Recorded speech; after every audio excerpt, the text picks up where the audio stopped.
Hey guys, I have a bit of a story for you all about life's unexpected twists and turns. My wife and I tied the knot when we were 25, right after college. We've been living the dream. Good jobs, great life, no money worries. I landed a sweet gig at a big company, and my wife worked for her dad's business. Things took a turn when I was 28 and got a huge promotion. Suddenly, I was earning way more. That same year, we welcomed our first daughter, and our second followed 2 years later. Life was hectic but good. However, about 5 years ago, my father-in-law passed away, leaving my wife and her mom with a tough decision about the family business. My wife stepped up and took charge. She was amazing at it, and her salary eventually surpassed mine. Our daughter started feeling the pinch of our busy schedules, so my wife and I had a heart-to-heart. She pointed out that her company needed her more than mine needed me. I agreed and decided to be a stay-at-home dad. I've been handling everything at home, kids, chores, you name it, while my wife runs her company. But here's the twist. About a year ago, my wife's attitude changed. She started making snide remarks like, "Do you do anything?" Or "How about you work for real?" It's confusing and hurtful because I'm working nonstop at home. Not sure what to make of this shift. What do you guys think? Ever been in a situation like this? I used to have a regular job, but I quit so I could take care of our daughters, our home, and you. Plus, my wife has a high libido, but she stopped initiating intimacy, and when I asked, she wasn't interested. It seemed strange, but I thought maybe the stress from the pandemic and other things was affecting her. I started making more effort to make her happy, but nothing seemed to work. Last weekend, our oldest daughter had a softball game. I wanted to record it for my parents who live far away and don't see our kids often. I forgot my phone, so I asked my wife if I could use hers. She had been using it all day, so I thought it would be a good chance for her to take a break. She gave me her phone and said she was going to get a drink and a snack. As I was recording our daughter, a message popped up on one of her apps. I checked it, and what I saw was shocking. My wife was exchanging explicit messages, videos, and pictures with a guy from her work who was 8 years younger than me. I read recent messages where they talked about their encounters and belittled me. I couldn't believe what I was seeing. I felt devastated and angry. I heard my wife coming back, so I quickly closed the app and resumed recording the game. On the way home, and when we got back, my wife tried to talk to me, but I wasn't in the mood. Eventually, we lay in bed together, and she attempted to be intimate for the first time in a while. I told her I wasn't in the mood, and she responded by saying, "If you're going to complain about everything, you can sleep on the couch." I didn't say anything and went to sleep on the couch, where I've been since. I don't know how to move forward from this. My wife meant everything to me, and my daughters are my world, but it feels like everything is falling apart. I could really use some advice if anyone has any to offer. Firstly, I want you to know that I have all the text messages, pictures, videos, and other evidence. Secondly, I don't own any part of the company. It's a 50-50 partnership between my wife and my mother-in-law. Thirdly, I can't sleep in her bed anymore. I've been staying in the guest bedroom every night, and that's where I'll continue to stay. To be clear, I've made the decision to get a divorce. This morning, I contacted a law firm in a different town to keep things discreet. Fortunately, they were able to see me on short notice because someone canceled. After dropping off my daughters, I drove over there. To keep it brief, the lawyer I met with is very skilled. I showed him all the evidence I have, and he said that with what I have, she will have a tough time in the divorce. Considering that I quit my job to take care of our daughters, she's hardly ever home. She's having an affair, and she prioritizes this other man over me and our daughters. She's in a weak position. He basically said we can secure child support, alimony. I can keep the house, and she'll have to contribute as long as my daughters live there. Furthermore, he mentioned that we might even aim for more financial support, since I'm now considered not employable in the working world, which will help me cover the cost of further education to find a job. Some of you are correct. He advised me not to seek employment until after the divorce is finalized, as being the husband getting a job could jeopardize these potential benefits. He asked if I wanted full custody. I replied that I don't mind if my wife has occasional weekend visits with her daughters, but I prefer to have primary custody. He explained that since she had an affair in her marital home, I have a strong case. Bringing a stranger into the house put our daughters in danger and makes her legally culpable. Therefore, I'll be seeking full custody with her having weekends once, maybe twice a month. I will make it clear that no man will be allowed around my daughters, and if this happens, she could face legal consequences. If I find out, I simply don't want that person around my daughters. My lawyer advised me to remain quiet until the legal paperwork is ready, and then he will arrange for someone to serve her with the divorce papers. We'll also have it stipulated that she must leave our home. He estimates this will be ready sometime next week. The attorney suggested I undergo an STD test and also recommended a DNA test for both my daughters. When I inquired why, he explained it's pretty uncommon for incidents like this to be the first time they've occurred. So yeah, hearing that was painful and extremely worrisome. He urged me once more to remain silent. He acknowledged that it's tough and that I'm upset, but he emphasized, just keep your mouth shut until everything is settled. After the divorce, you can speak your mind about her. Once it's all over, he advised me to behave normally. No arguments, no problems, sleep in separate beds, and refrain from initiating intimacy. I agreed and asked him for the reason. He simply said, trust me, don't do it, and follow my advice. I've just returned home and started preparing for dinner, acting as if everything is normal. Firstly, let's talk about the tests. I had an STD test for myself and a paternity test for my daughters. Fortunately, I tested negative for any diseases, which wasn't surprising given my lack of sexual activity over the past year. Now for the one that many of you are probably wondering about, the paternity test for my 2 daughters. Regardless of the results, I had already decided that I would always consider myself their father. However, I'm pleased to announce that I'm indeed their biological father. I've never been happier to have that confirmation. I never thought I'd have to question it, but here we are. Regarding my cheating wife's situation, she's no longer in the house, and I've been granted full temporary custody. I'll share more specific details in the future, but for now, she's out of the house. My lawyer handled everything legally to ensure her removal from our home. It wasn't a pleasant process, but I'll save the details for another time. She was served with the divorce papers at her workplace, and from what I've heard, it didn't go smoothly. Again, more details will come later. My daughters are aware of what's happening. My oldest understands that we're separating, and one of her friend's parents went through a similar situation. She doesn't want us to split and has been crying, asking me to let mommy come home. I'm planning to arrange for them to see a child therapist to explain and help them understand, as recommended by my lawyer. My youngest simply misses her mom and wants her to come home. It pains me and makes me feel like I'm failing as a father, and I worry that my daughters may now resent me. I must confess that I've considered allowing their mother to cheat on me just to keep my girls happy and maintain a family unit, but of course, I can't go down that path. Sometimes, I've thought about the idea of having an open relationship and waiting until the girls are older, but that doesn't sit well with me. Moreover, I'm concerned that the girls would pick up on it and be unhappy that mommy and daddy no longer love each other. Regarding my ex-wife, still legally my wife, she's currently living with her mother. My mother-in-law has reached out to me and asked to meet. I agreed, and we will arrange a meeting at some point. She didn't inquire about the specifics, saying we would discuss that later, but she pleaded with me not to keep her granddaughters away from her.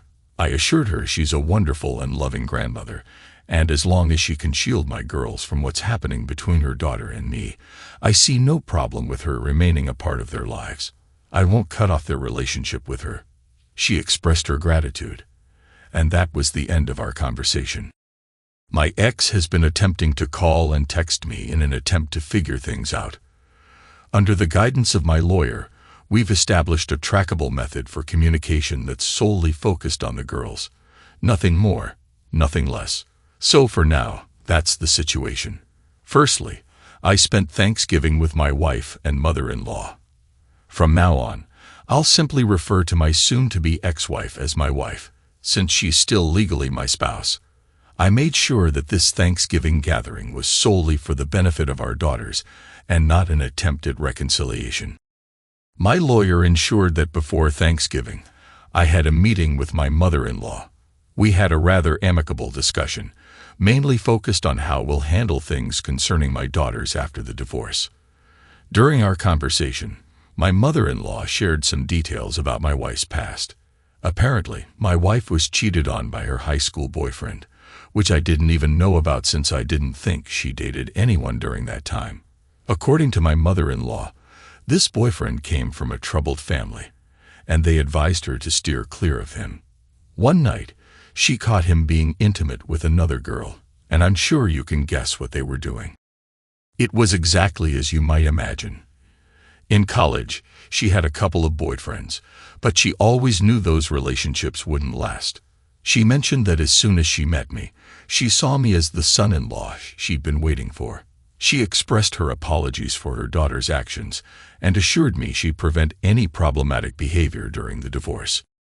Prior to Thanksgiving, my mother-in-law invited me and the girls for dinner.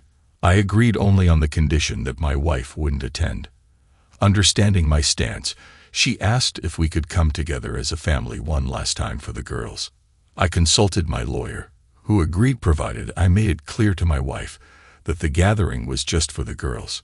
I communicated this through an app, as advised. My wife had already expressed a wish to see me and the girls, and they too wanted to see their mom, so I agreed for their sake. The gathering turned out to be quite uncomfortable. My wife hugged her daughters, which was fine, but she also tried to hug and kiss me. I avoided her, instead greeting my mother-in-law with a hug. My wife followed, acting as if we were still together, trying to engage me in conversation. I kept my responses brief while helping with the table. During a prayer led by my religious mother-in-law, my wife sat next to me. I held my daughter's hands, but when my wife attempted to hold mine, I pulled away. I didn't want her touch, even if it seemed harsh. As an atheist, I still participated in the prayer out of respect for my mother-in-law. Dinner went smoothly. Once again, my wife tried to act like we were still married, asking about Christmas and vacations, as if she wanted to join us as a family. When she brought up these topics, I realized that going over for dinner was a mistake. After we finished eating, I got up, took care of my daughters, did the dishes, and was ready to leave. My daughters wanted to watch a movie with their mother, one we used to watch together often. I granted them permission and joined them on the couch. However, my wife moved closer to me and tried to cuddle up. Seriously, at her touch, I stood up and took a seat in a nearby chair. Throughout the evening, I sensed that my mother-in-law was becoming upset with my wife. I noticed it during dinner and every time my wife crossed boundaries, which seemed to happen all night. I could tell by the disapproving looks my mother-in-law gave her. When the movie ended, we began to leave. Both of my daughters had fallen asleep, so I carried them to the car. I went back into the house to retrieve something, and when I stood in the hallway, my wife grabbed my arms, tears in her eyes, and begged, "Please take me back. We can work through this. I want to be a family, and I need to be with my family. I'm so sorry for what happened." Before I had a chance to say anything, my mother-in-law grabbed my wife by her hair. I'm not kidding. She pulled her back, said goodnight to me, and immediately began yelling at her daughter. So yeah, that happened. Afterward, I called my lawyer and shared all the details to ensure I hadn't done anything wrong on my part. He assured me that nothing suggested reconciliation, and I had made that clear in our previous messages, so I'm in the clear. In the days following Thanksgiving, it hasn't been quiet at all.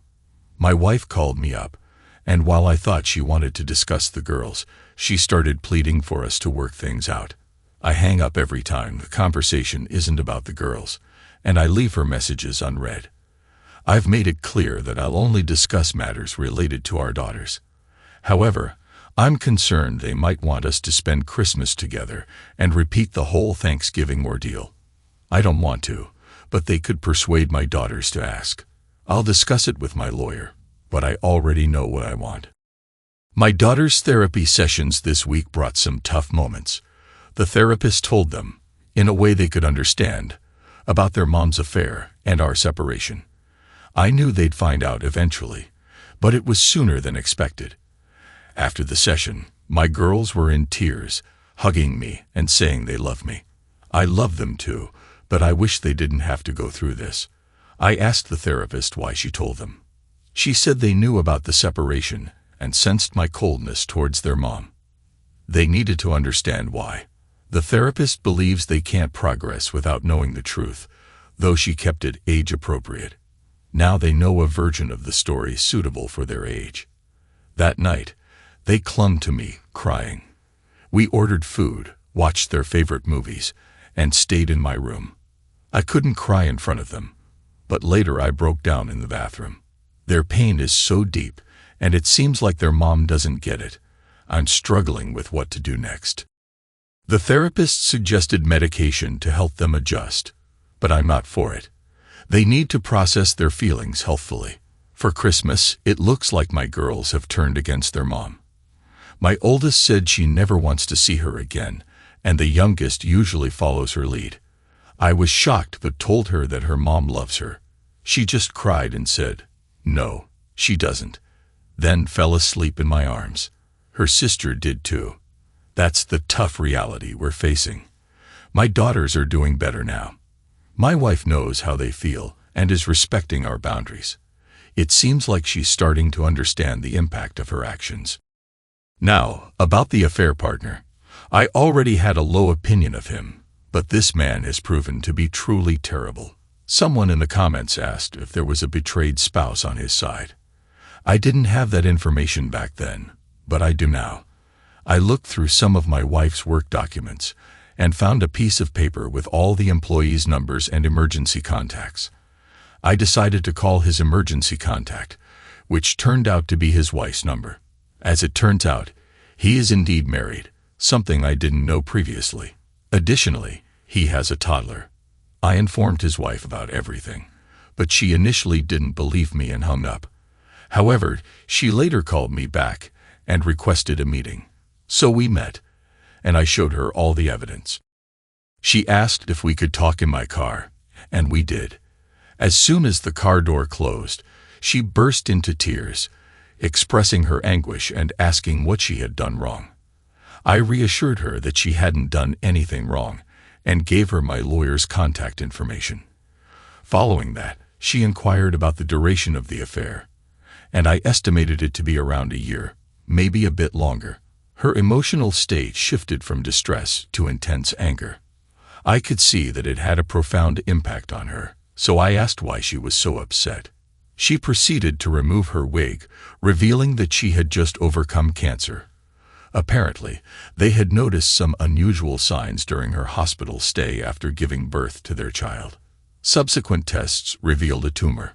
Over the past year and a half, she had undergone 2 surgeries, endured chemotherapy, and relied on medication to combat her illness.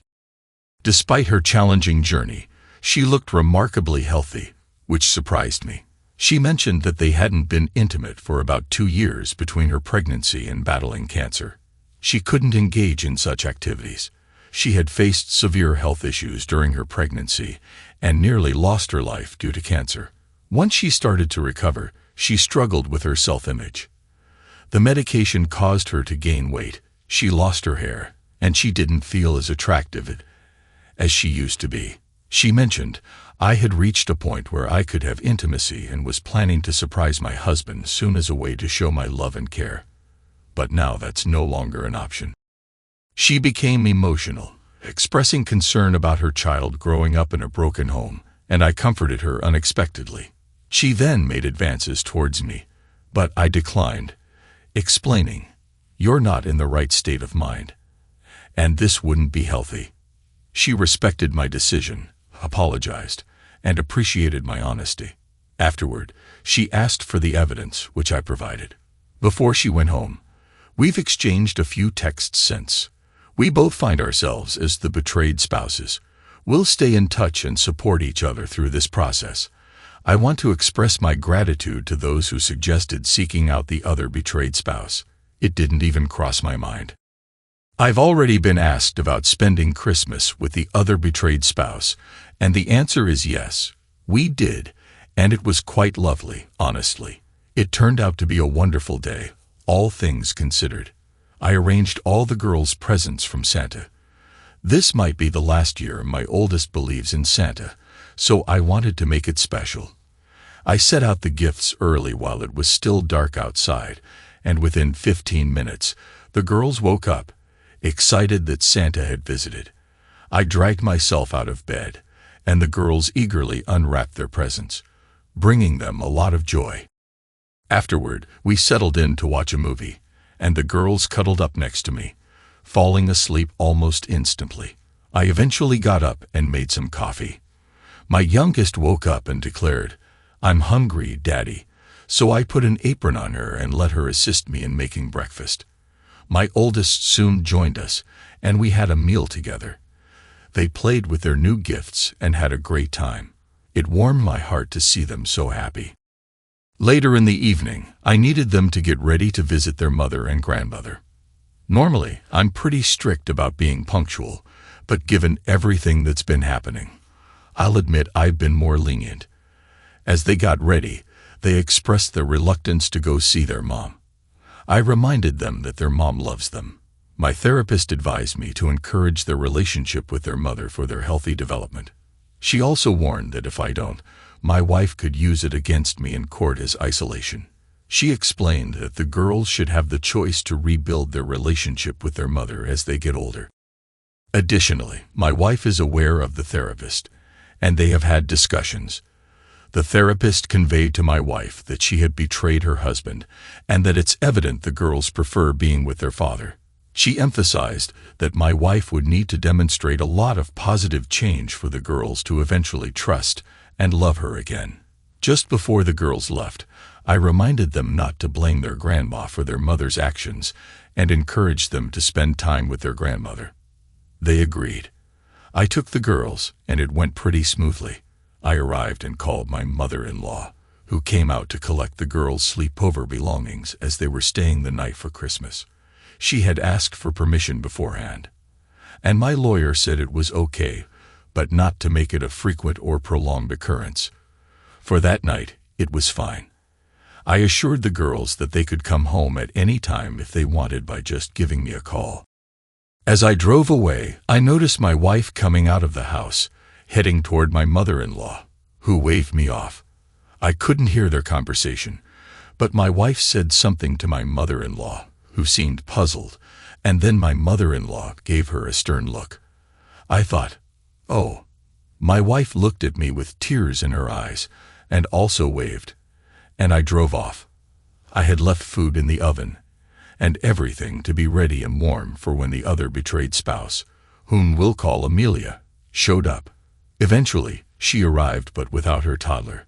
I inquired about her child, and she explained that her in-laws and the child's father wanted to spend Christmas with him, just as I had arranged through our lawyer. I thought it was a good arrangement. Amelia was dressed nicely, wearing a pretty dress, leggings, fluffy boots, and a wig that looked quite nice. We enjoyed dinner together and had conversations about our past, getting to know each other better. After dinner, we settled on the couch to watch a movie and continued discussing various topics, including our current challenges, which sometimes led to tears. As we drank a bottle of wine, our conversation became more lighthearted, and we shared jokes. After 2 bottles, the jokes subsided, and our conversation took a more intimate turn. In essence, we discussed our preferences, desires, and other intimate matters. Surprisingly, we discovered that we had similar inclinations. She mentioned that my wife was fortunate and also messed up, to which I replied, So did your husband. Some of you suggested that I should compliment her beauty during our last encounter, but I thought it was inappropriate at the time. However, this time I did express my admiration. I told her, "You can actually take that wig off if you prefer." She took it off and responded with a grateful, "Thank you." We continued discussing various topics and eventually started watching a movie while cuddling. Keep in mind that we were both quite intoxicated. When my wife and I used to cuddle, she enjoyed it when I gently massaged her breasts, not in a crude manner, but more like a soothing massage. I realized that I had unconsciously started doing it to Amelia as well. When she mentioned that it feels good, I panicked and immediately stopped, apologizing for my actions. She reassured me that it was fine and asked if I should continue because it felt nice and relaxing. I agreed, and we continued for a few minutes. I must admit I enjoyed it too, and she noticed, hugging me tighter. She asked if I wanted her to stop, and I confessed that I liked it as well, so we continued for a while before it escalated to a point that I cannot share here. Skipping ahead, we explored various rooms in the house, ending up in bed, where we cuddled, shed some tears, and eventually fell asleep. The next morning, we had breakfast and got ready for the day. I noticed she had brought fresh clothes with her and asked if she had planned for this. She chuckled and said, "No, a girl always has an extra pair of clothes." As she was leaving, she inquired if I had felt anything the previous night. I admitted that I had, however. We both acknowledged the need to consider our children and ensure that our feelings were genuine. She kissed me on the cheek, thanked me for the wonderful night, and asked me to text her later. I then picked up my girls, and they had a good time with their mother, reporting that she was on her best behavior for the most part. The girls are doing much better thanks to their therapist and various activities. As for Amelia and me, we continue to talk almost daily, but we haven't engaged in anything physical since our last encounter. We've met once and agreed that while we don't regret what happened, it was a mistake and shouldn't have occurred. Regarding my wife, she made efforts to communicate with me for a few weeks after Christmas. However, she has now acquired a lawyer, and my lawyer is aware that our meetings will be happening soon. She's come to realize that I'm resolute in my decision, and despite occasional calls and texts from her to change my mind, I've left her on read. Reconciliation is not on the table now. Regarding the affair partner, he has been arrested. I don't have all the details, but it seems there was a confrontation at my wife's workplace where she threatened to call the police, and he assaulted her. Coworkers intervened and protected her, leading to his arrest. My wife is pressing charges, while I anticipate he might hire a lawyer. For their affair, I haven't received further updates on that front. My mother-in-law shared this information with me, hoping it would encourage me to check on her daughter. She also mentioned that I'm welcome to visit my wife.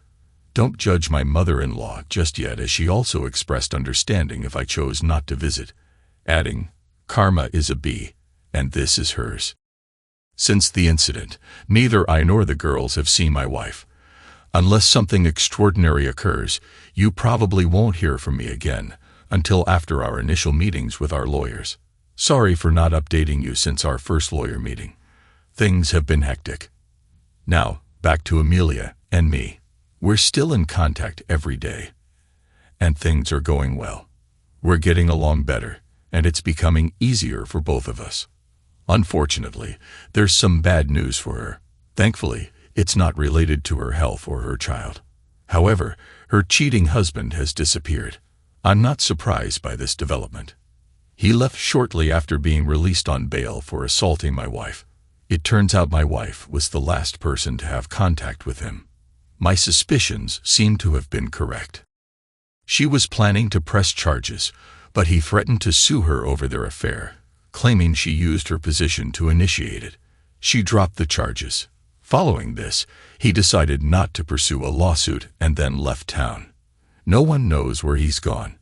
And while I don't entirely believe his parents' claims of ignorance, I don't care much about that at this point. My lawyer presented my demands, and after the aggressive incident involving her affair partner, I insisted on full custody. My lawyer outlined everything I wanted, but her lawyer didn't seem to listen. Her lawyer suggested that for the sake of the children, we should reconcile. My lawyer laughed at that idea and began listing all the issues, recounting what she had done, and adding the problems with her affair partner for good measure. He said, "These are our demands. Accept them, or we'll see you in court." Once again, her lawyer pushed for reconciliation, but my lawyer responded with, "Very well, we will see you in court." 2 weeks later, I received a call from my lawyer. She had agreed to all the terms, as long as she got the girls for 2 weekends a month and alternating holidays. Originally, she wanted all the weekends, but my lawyer negotiated against that. I agreed to the terms, as she is still the mother of our daughters, and I hope she has learned to prioritize them. After all this, it feels strange to keep referring to her as my wife, but I trust you understand. I mean to say, soon-to-be ex-wife. Now you might be wondering how she looked. Honestly, she looked terrible. She appeared almost anorexic, like she had aged 10 years, and I even suspected her hair might be falling out. The irony is that I think a wig wouldn't look good on her, as wig hair looks too full and healthy, which wouldn't match her overall appearance. Despite my lack of love for her, she's still the mother of my daughters, and I don't like seeing her in that condition. I asked my mother-in-law to get her some help. She was reluctant at first, believing it was her daughter's punishment. However, I reminded her that she is still the mother of her granddaughters and needs to be there for them. My mother-in-law eventually agreed, and she is working with her to help her get back on her feet. My wife left me a note asking to meet up with her in person in a public place for one final talk before the divorce. I agreed, and we are scheduled to meet sometime next week. It will be a recorded conversation in a public setting. Although we are still legally married, the end is approaching in the first week of July. Just a few more weeks, and it will all be over. Despite my initial doubts, we've decided to start my oldest daughter on medication. I talked it over with her doctor, therapist, and my soon-to-be ex-wife. We're beginning with the lowest dose until she gets used to it. If she handles the new family situation well, we'll slowly take her off the meds. My youngest is doing okay and gets why we can't live together, even though she wishes we could. She's quite insightful for her age. And about the affair partner, he's pretty much vanished. Amelia and I continue to talk every day. Now onto the part you're likely most interested in. My ex and I met at the park where we used to take our girls. We recorded everything in case she tried anything untoward, but she didn't. Most of our conversation revolved around the girls, and she agreed that it's best for them to stay with me full-time during our separation. She admitted that she isn't in the right mindset to be a mom at the moment, and acknowledged that she has failed as a mother. I won't go into detail about that part, as it was primarily focused on the well-being of our daughters. Towards the end of our meeting, as I was preparing to leave, she asked if we could halt the divorce, undergo counseling, and give our relationship another try. I firmly declined. I reminded her of everything she had said and done to me, everything she had allowed her affair partner to say and do to me, and how she must have known about his actions towards his wife and child. I pointed out everything she had put our girls through and asked her if she truly believed she deserved a second chance. She shook her head and said, "No, I don't." At that point, I felt a surge of emotion and let it out. I talked about how much I had loved her, how I had given up my career for her and our girls, and how I had done everything for her. She started crying, and I continued speaking, expressing that sorry no longer held any weight in the situation. Everything she did to our girls weighed heavily on my mind.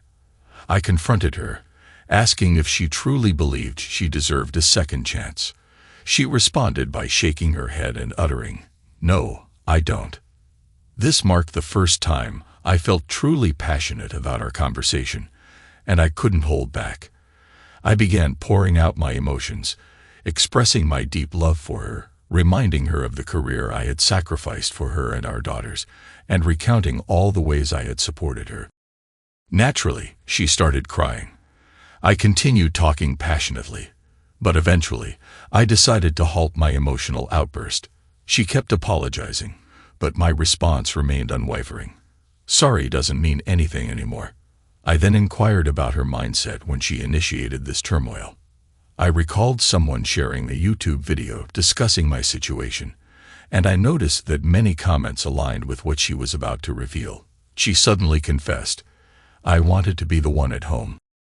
Her words left me bewildered, but she continued to explain herself. She clarified that she never intended to take over her dad's business. Instead, she wanted me to do it. Her true desire was to be a mother and a wife, not to work long hours at the business. Her revelations kept flowing. She wished for me to step in and manage the business, allowing her to be a homemaker, caring for our girls, preparing meals, and playing with them. She expressed a strong aversion to being the primary breadwinner or a business owner. She spoke passionately about these desires for a good 30 minutes, and by the time she finished, she looked utterly drained.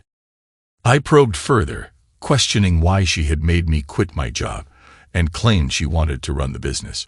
She responded, "I wanted you to express your willingness to do it." I countered, highlighting my lack of experience in that field and how it would have been wrong for me to agree to run her dad's business. She admitted that she had wanted me to vocalize it because she was reluctant to acknowledge her aspiration to be a stay-at-home wife. At this point, my anger reached a boiling point, and I berated her for allowing her pride to create such a destructive situation. My frustration remained intense. I questioned how her desire to be a homemaker related to the affair. She explained that during the pandemic, especially towards the end, she worked long hours, and she became jealous and resentful of me being at home with our daughter. Somehow, her affair partner sensed her vulnerability, possibly from seeing her at work. He began poisoning her mind with negative comments about me and insinuated that if I were a real man, she could stay at home. This led to the affair, and she did attempt to end it once. However, he intervened, resuming his toxic remarks about me, which fueled her anger and envy, causing her to fall back into the affair. It became a recurring pattern. She acknowledged that effective communication from the beginning could have prevented all this. She expressed a desire to have her family back and return to a sense of normalcy. Devastated and furious, I abruptly left the conversation. Since then, anger has consumed my heart, and I'm tired of being upset because of her. In addition, I forgot to mention a shocking revelation that emerged late last year.